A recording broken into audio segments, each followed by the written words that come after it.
welcome to this edition of iNews Headlines and Beyond. We're back again. We had some problems. We're working on some technical issues. Also, we're having a problem with YouTube now.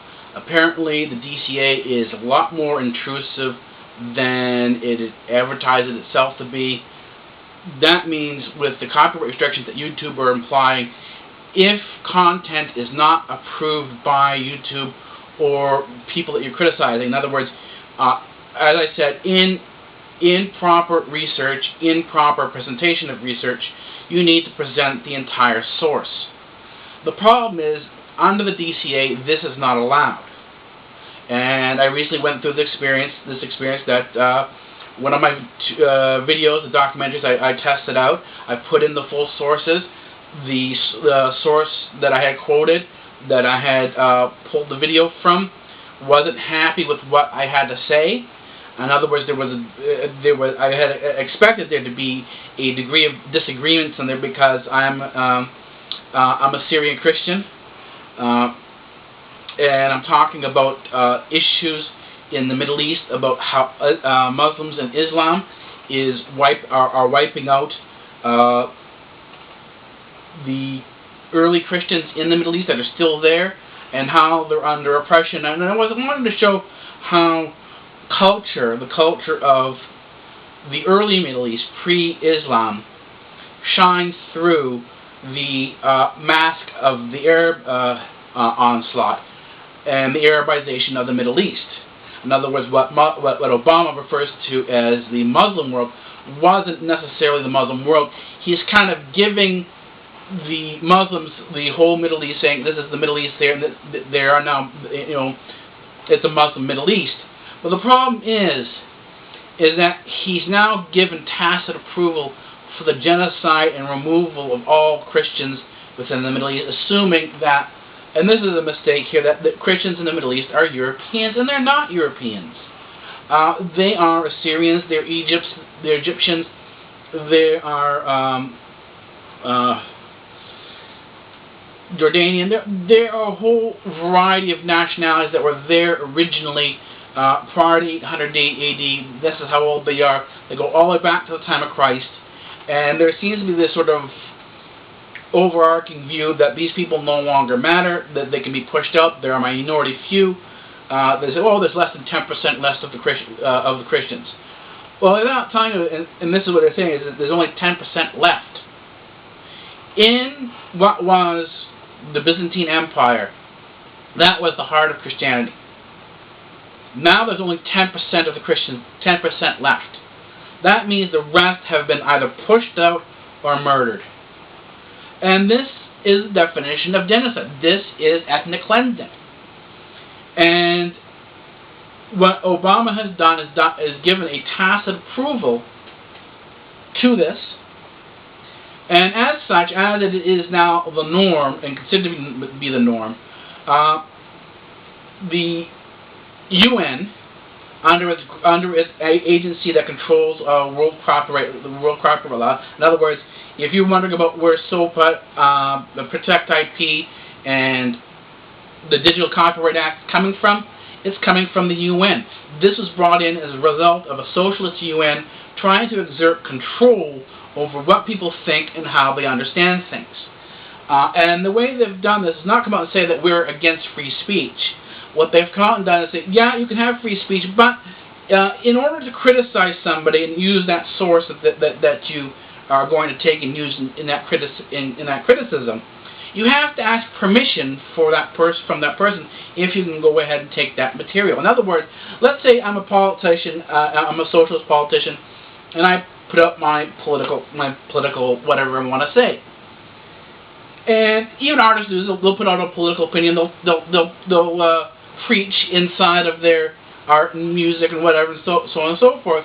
But then all of a sudden the DCA turns around and says, you cannot use that source to criticize because it violates the DCA's Copyright Act. In other words, they can prevent you from criticizing that song because you can't take that song as a source and then go and analyze that source as as a source because because the fair use, which is never implied and never really used, is sort of it's there, but it's pushed aside very easily. YouTube doesn't even give you the consideration of fair use.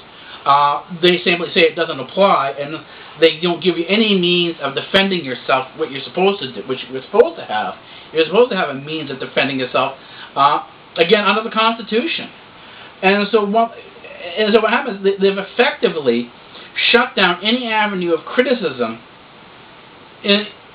on YouTube. YouTube, which was and can be an amazing library source, you can do a lot of research on there, has become more or less useless because you can't criticize the stuff that's on. If you have a standard YouTube, if you haven't used Creative Commons and you just only have that standard YouTube thing, no one can take your stuff. No one can go and argue your stuff and use your stuff to critique it.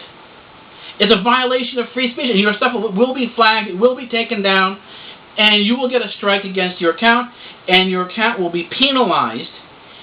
This is before you're even found guilty in terms of a court of law. In other words, what they're doing is they're preempting the court issue and pronouncing you guilty right away, and say that instead of being innocent until proven guilty, you're guilty until proven innocent, and you have to go out and prove that you're not sort of stealing the information. And this is the whole crazy part. Stealing the information. And that you have to prove that you're not doing this. And this is not an American standard. This is not the standard of free speech. This is privileged speech. It's socialist, and this is where it's coming from. And so as I was going through this, particular issue, I came across a channel on YouTube called Young Turks. I don't know the guy's full name. I just know his first name. Apparently is Jank. Was born in Turkey. He's a nationalized American citizen, and he professes himself to be a progressive and a liberal. And this is why they have the channel Young Turks.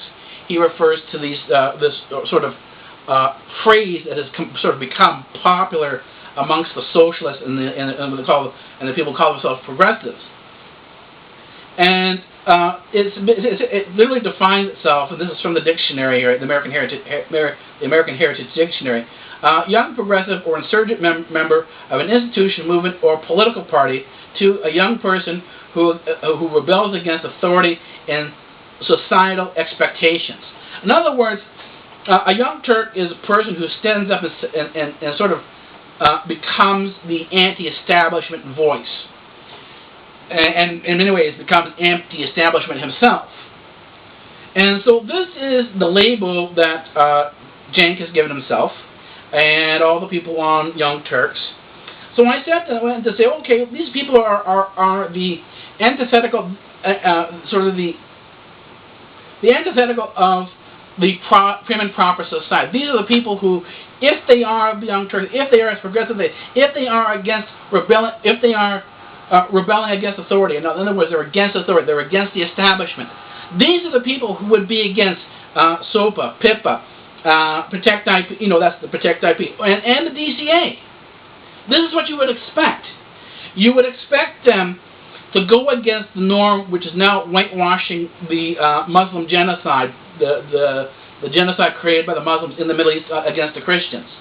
And you would expect them to stand up and say something. But when you go to the site, and I did go and challenge them, this is not what you see.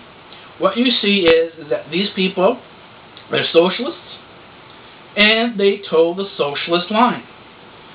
And when you go to find out to see whether or not you can actually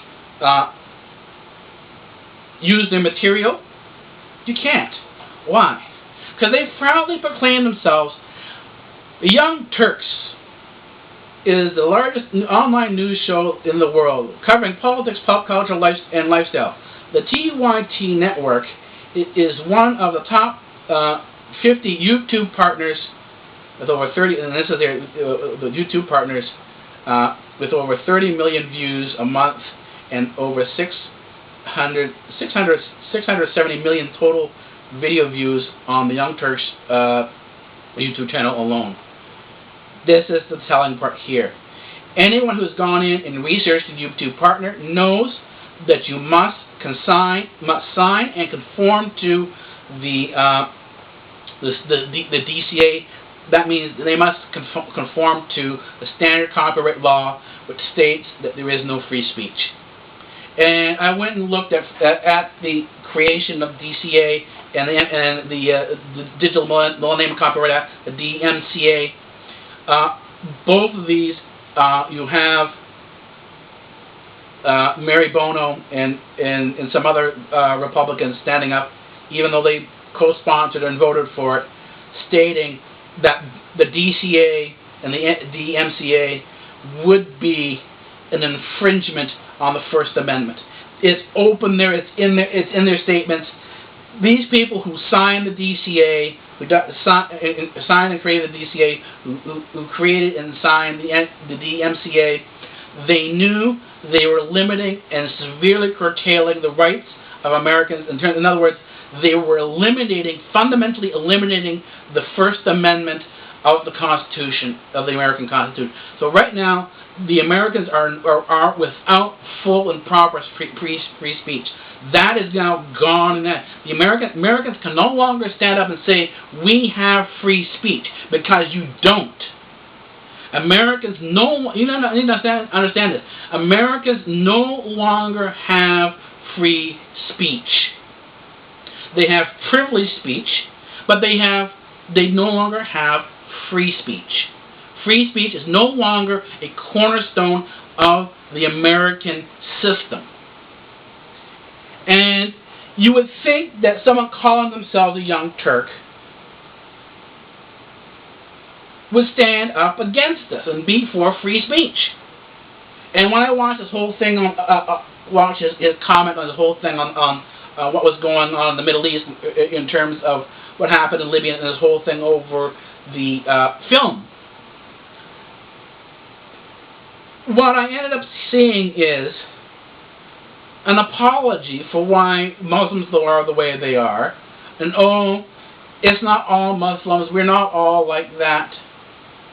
And basically what I call a fundamental whitewash of the issue. In other words, instead of the way he usually does it, he watches other materials, they go after the Republicans on almost every single video very, very hard. Almost every single video, they're going completely, and there is no balance to this. They go after the Republicans on a repeated basis, video after video, issue after issue, episode after episode. You go down the line and you watch their videos, and more often than not, they're going after Republicans. They call themselves balanced, they call themselves fair, but they are not. And then when you go in to look at and you go to see why they're not balanced, and find out that they have this thing called the Wolf Pack, and find out that the Wolf Pack is a political action committee that they are a part of, an integral part of, and it's a socialist political action committee. It is a Democrat-oriented political action committee. Then you understand why the Young Turks are the way they are.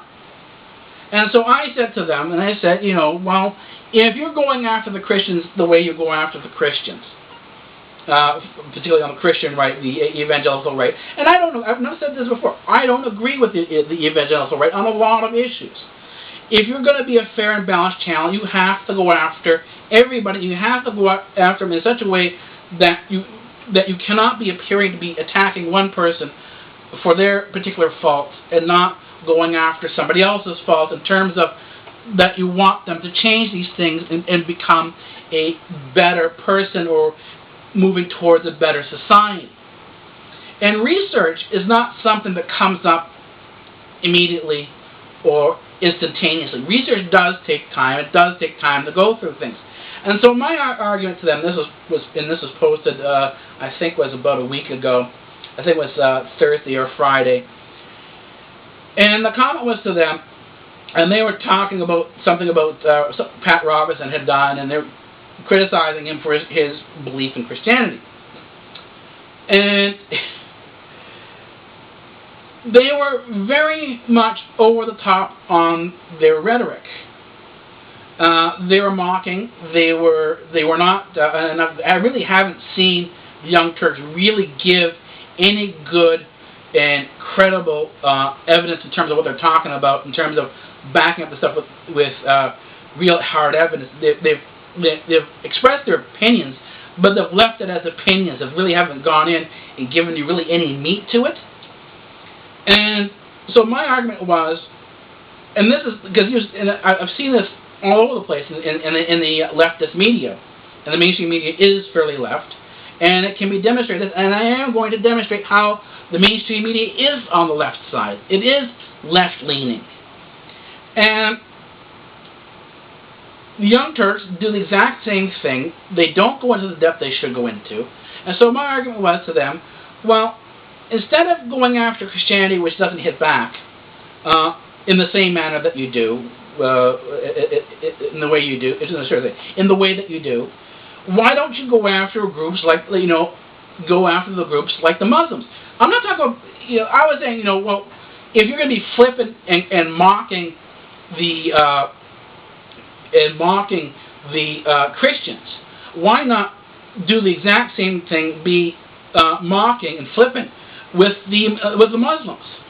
And this is before I went actually and did some research and background research on Young Turks, and found out that Cenk was the person who was the one who was founded the Young Turks. That he's got his group, his apostles and disciples that are there with him. These are his I guess you call them the minions, who follow lock and step. They kind of idolize him, I guess.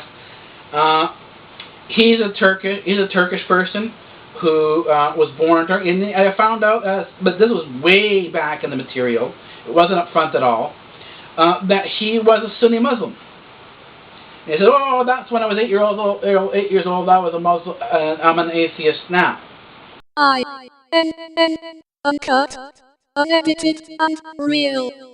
We deal with issues that other networks won't. When I realized this, I realized that he was never going to come out and say anything bad against the Muslims.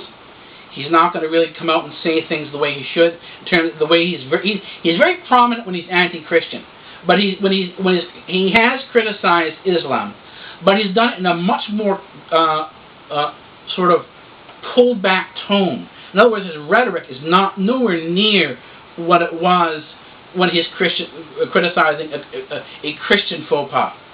And he doesn't realize that his choice of Young Turk, the Young Turks were the people who committed the Armenian genocide. And the Armenian genocide is not simply the Armenian genocide.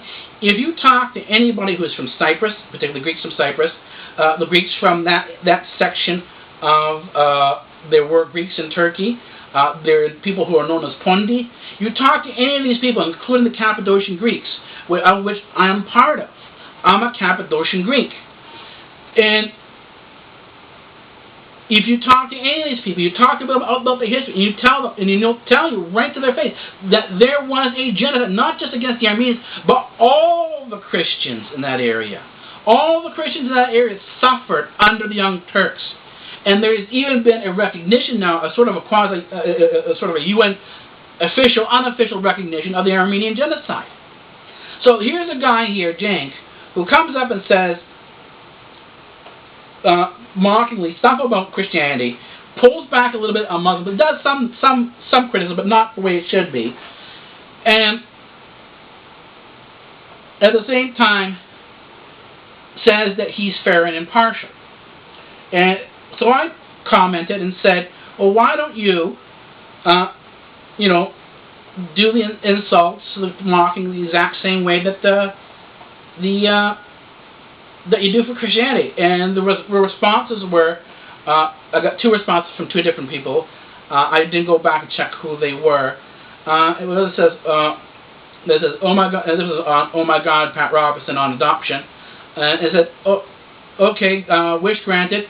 And he says here, Muhammad was a crazy SOB son of a bitch who got taken up on a spaceship to be drawn repeatedly by aliens, and it says at the end of it, he says, the Copts are not victims of genocide, they're victims of discrimination.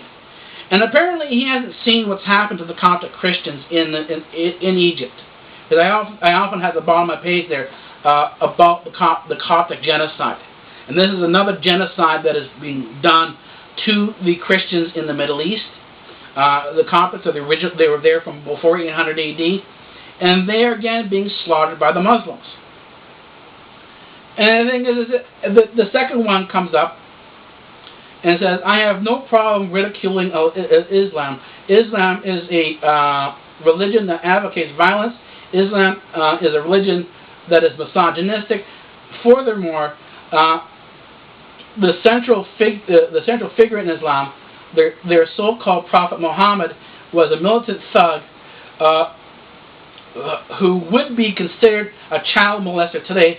Plenty of liberals denigrate him, denigrate Islam. Read the works of Sam Harris, Christopher Hitchens, Richard Dawkins, and it says the reason I focused on Christianity is because Robinson is a self-professed Christian figure. It's called staying on topic. But the thing is, again, is I went and checked their other videos. Their other videos, you see in many cases a mocking tone. You can see they're clearly on the left. And the thing is that they don't, and this guy didn't do this. My comment was, why don't you do it on the air? Make it publicly known. Make the left known in terms of the criticism of Islam as widely known as the criticism on Christianity. If you're going to go against religion, right? You say you're an atheist and you're against all religion, then go against all religion. But they haven't done this. INN, provoke, inform and change. We deal with issues that other networks won't. And so let's go into this, and this is where I'm calling this insulting the Prophet and the perverted Martyrs of Islam. I'm not going to go into the mocking tone. As I said, you can't just simply criticize in terms of mocking, just throwing stuff out there. You actually have to go into some material and provide some degree of meat in there so that you understand where things are coming from. And so what I'm going to do is to understand and this is where it's going to be both insulting the Prophet and the perverted Martyrs of Islam. It's going to show you that the nature of Islam, the nature of Muslims in Islam, when they're in this fundamental of Islam, is a violent nature. It is not a peaceful nature, and that the ones you see on the air talking about, oh, not all Muslims are like this, where you see the Middle East burning. These are the apologists. And I will be going into a lot of these terms later on about what an apologist is. But functionally, they're apologists. They're the people who are there apologizing and excusing the actions of these violent Muslims, of the violent Islam. And there are plenty of people who will point this out. And I'm going to point this out using history, going back into the early Christianity. The first martyr in Christianity was Christ. Christ said to lead by example. That was the whole purpose of the Christian gospel, is that Christ stated that he was going to be leading by example, and that because he led by example, this is why he was one of the reasons why he was crucified on the cross. And he didn't get up there and start striking everybody dead. Is that he wanted to show that that there was life beyond death, that death was simply a curtain, that once you pulled it away, once you trampled on it, death no longer existed for Christians. Christians have eternal life. If you're a Christian, you believe in eternal life. That means death doesn't exist for you. We fear it. We fear it greatly. But for Christians, we're not supposed to fear death. But you're also, at the same time, not supposed to go out beyond the screaming and taking everybody with you. He said you're supposed to be going peacefully and quietly. In other words, You're not supposed to be spitting, yelling, screaming at the person, calling the person who's going to murder you, who's going to martyr you, all these fundamental names. You know what I'm talking about. And at the same time, you're not supposed to go and blow people up. You're not supposed to go and kill and murder people. But you're supposed to go to your grave. You're supposed to be martyred as a Christian, behaving as a Christian. And this is in the same area of Turkey. I've went and looked this up and made sure that I got martyrs from the areas of Turkey. And this is known as the 40 martyrs of Sevasti. This is an area in Turkey. This is actually some of the areas that would be considered Armenian, or where Armenia used to be. And it is from Turkey, but this is at the time. This was at the Roman times, when Turkey wasn't Turkey. It wasn't Ottoman. It was part of the Byzantine. Was going to be part of the Byzantine Empire. And actually, it was at the point 300 A.D. where the pagan Roman Empire was ending and the Christian Roman Empire was beginning. Now, again, a qualifier: Christian does not mean European. The European Christianity, the European Roman Empire would not begin till 1000 A.D. And then, by that time, at 1000 A.D., the East was gone, was no longer part of the Christian Roman Empire. The Christian Roman Empire that everyone talks about with Charlemagne on was no longer united with the East. It was separated into East and West.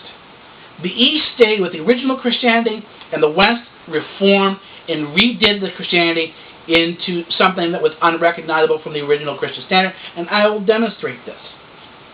So as I was saying, the 40 martyrs of Sevasti, these are the Christian martyrs here. We have to identify these as Christian martyrs. This is way before Islam. This was about 320 A.D. They were a group of Roman soldiers who had openly professed their Christianity, and they were going to be martyred for it. They would put out on a lake. And this was apparently at a time when things were very cold. The lake was frozen, so they put out on a frozen lake without any clothes on, and left there to freeze to death. And if anyone knows Roman history, they know that in many cases in Turkey and a lot of these mountainous areas, that there are volcanic springs there. And so on the side of this lake here that was freezing cold, apparently there was this Roman bath. It was heated, it was warm, and they said, all you have to do is renounce your Christianity and you can come in. That was the whole issue here.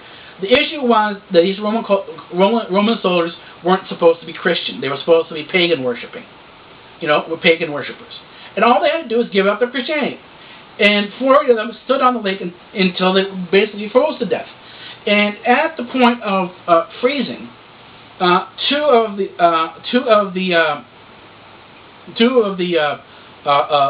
Christians, the soldiers, couldn't handle it anymore, and ran off the ice into the bath. The Roman soldiers on the bank saw the crowns of martyrdom coming down from heaven, and went to join two of them went to join the martyrs on the lake, and you had 40 martyrs in 1320 AD who went right to heaven. Now, the Christian martyrdom in heaven, there's no 40 virgins. There's no. In other words, heaven for the early Christians is not a brothel. God is not a pimp. He does not provide you with 42 virgins or anything of that sort. Christ, if you read the gospel promptly, talks about Christianity as being a family, and that heaven being the family home. That you're now in the house of the Lord, you're and God thy Father. In other words, is viewed as the prodigal, is viewed very much like the prodigal son. That you have the returning son, the son who was lost, returning home and being welcomed home with open arms, and there's a feast and so on and so forth. This is the Christian view. This is the early Christian view of salvation. This is the early Christian view of heaven. This is how martyrs are received. It is not like the Islamic martyrs. In other words, here, you see these soldiers here who were soldiers. There was a whole bunch of them here. They could have chosen to revolt. They could have chosen to go in and massacre and assassinate the leaders. They didn't. What they did is they acted like Christians and went to their deaths as Christians. And that was the whole point. They just didn't want to give up their Christianity. They had got to a point where that they, as Christians, wanted to stay as Christians. So we go to, let's say, we go just about, that was 300 AD. We come up to just about a little more into the later centuries, about 1800, 1900, late 1900s, into Damascus, into Syria. And this is the time around the Druze massacres of the Christians in Syria. And this is recorded as the Druze massacres. Again, the Druze were Arab tribes who came into the area and began attacking and wiping out Christian villages. They were of the same type that Islam was about, that Prophet Muhammad was about. These were marauders. These were people who went in like Genghis Khan and wiped out entire villages. Men, women, and children, including locking them into churches and burning people alive inside of churches while the services were going on. And one of the saints who was like this, and this sort of gives you an idea of what life was back there in terms of how the Christians thought, is that the Christians, the Orthodox Christians, ran schools for everybody. The churches ran schools for everybody. So, in other words, in the Byzantine Empire, in the Greek world, schools were available for everybody. If you had a priest in the parish, that priest would educate everybody in the parish, and that means it didn't matter what your background was.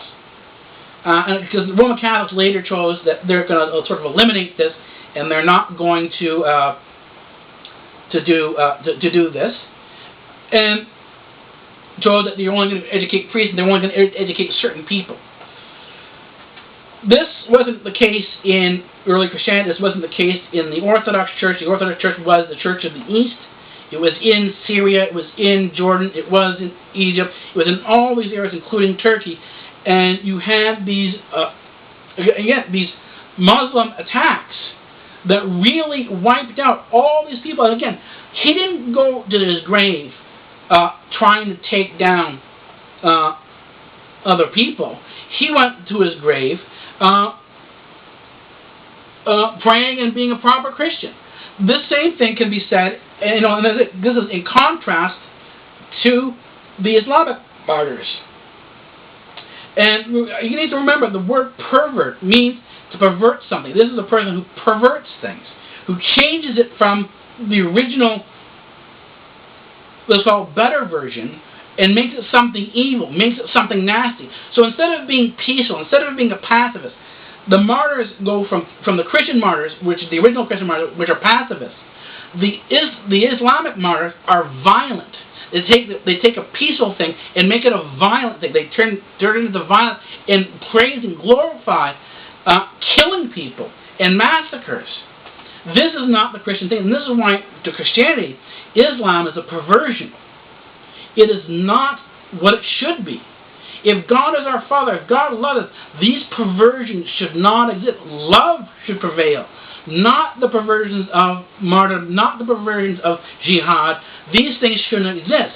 But they do exist, and the thing is, it wasn't isolated at that time to 800 AD. It wasn't isolated to Islam. And this is where balance comes in. Because you see, if we look at St. Peter the Aleut, and this was a Russian saint. He wasn't necessarily Russian. The Russians were in Alaska from early on, and they had their Orthodox, the priests are in there. They had the monasteries. And if you go into St. B, you'll find that the Christians were not allowed to convert people by force.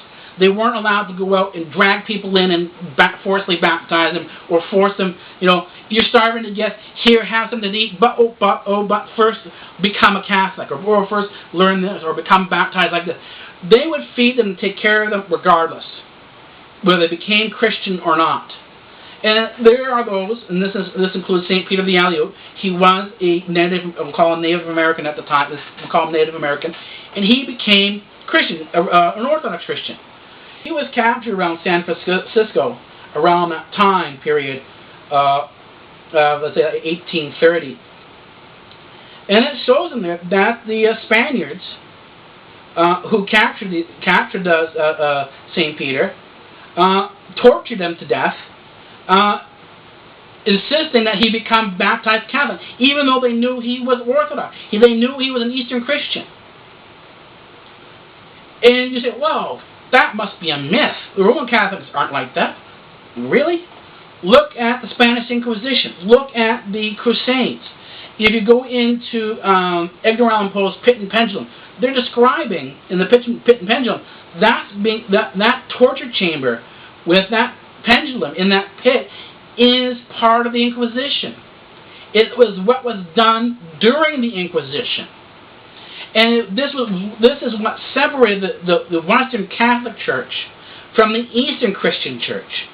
The Western Catholic Church, the Western Christians, the European Christians, brought back in the concept of holy war and the concept of an ordained hierarchy. In other words, the Pope replaced Christ in the Western Church, becoming the Vicar of Christ. And this is actually the Pope's official title, known as the Vicar of Christ.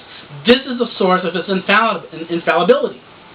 The papal infallibility comes because he is the Vicar of Christ. He is the person who replaces Christ. And into the Eastern Church, to an Eastern Christian, that's the definition of Antichrist. And for when the Eastern Christians saw what was going on, they saw that they wanted to take over everything, that the lands and everything began to belong to the papacy, and that they had ordained rulers, the kings, the European monarchy, to rule over these lands. And this is why you have the terms viceroy, or you have the term vicarage, and you have the term vicar. All these things, a lot of these terms that we have from English in terms of landlord, all come from this feudal Roman Catholic view, the European Christian view of Christianity, and it is a fundamentally altered thing. And it did exactly the same thing that Islam had done with the peaceful Christian, with peaceful Christianity. It completely turned it on its head. It became an antithesis of the original Christianity, and the Eastern Christians didn't want any part of it. Again, the Eastern Christians are not Europeans. You need to know that the Christians are not Eastern Christians are not Europeans. And so what happens is you see that what happened to St. Peter the Aleut follows within Roman Catholic history, and it follows in exactly the same. You see the Catholics behaving exactly the same as the Muslims are behaving. So to be fair, we talk about the perverted martyrs of Islam and what Prophet Muhammad represents, and we see this, then you can also say, and have to say, and bring in about what the Roman Catholics have done. And you can even bring in the Protestants after this, and take a look, look at what the Protestants have done. All you have to do to see this is look at what happened in what's been happening, or I should say, the history of Ireland. Look at the history of Ireland. Look at the battles between the Protestants and the Protestants and the Catholics. Look at that history there, and ask yourself, how does this compare to the early Christians? How does this compare to the example Christ set?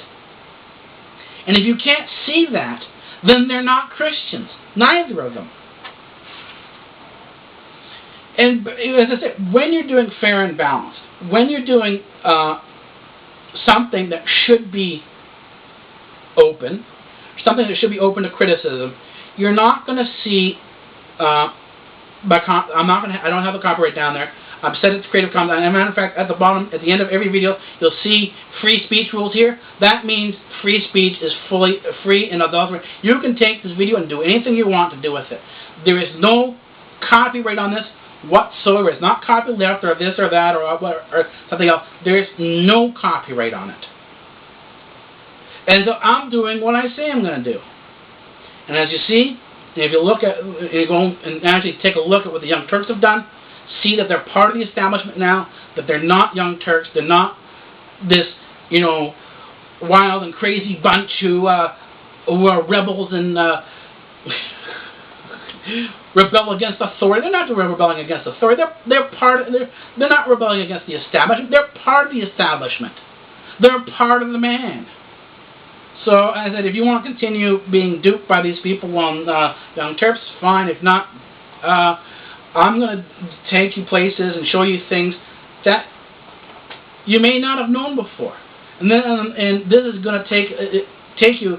You're going to have to do a little bit of studying. You're going to have to do a little bit of reading. If you don't mind to do a little studying, a little bit of reading, and maybe do some background work, then yeah, this is going to be cool because you'll learn a lot that maybe you wouldn't have otherwise known, because I'm going to show you things that just simply isn't in the mainstream media. Anyways, that's it for this episode of Headlines and Beyond on INN. This takes us into, as I said, we've gone into this whole thing, this sort of the insulting the prophet, this whole melee that's going on in the Middle East, the assassination of the Libyan ambassador. All this thing this encompasses all these different things. And I don't want to be the guy, another newscaster comes up here, screams and yells every day about the same thing over and over again, how the same thing is happening over and over again. As I said, this is the way the situation is. Now I'll come back and do things in more detail. This is just the beginning, and I will see you maybe in 2 or 3 days.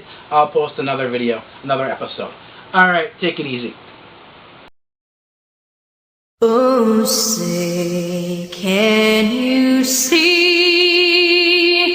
by the dawn's early light? Free speech rules here at Democratic Earth.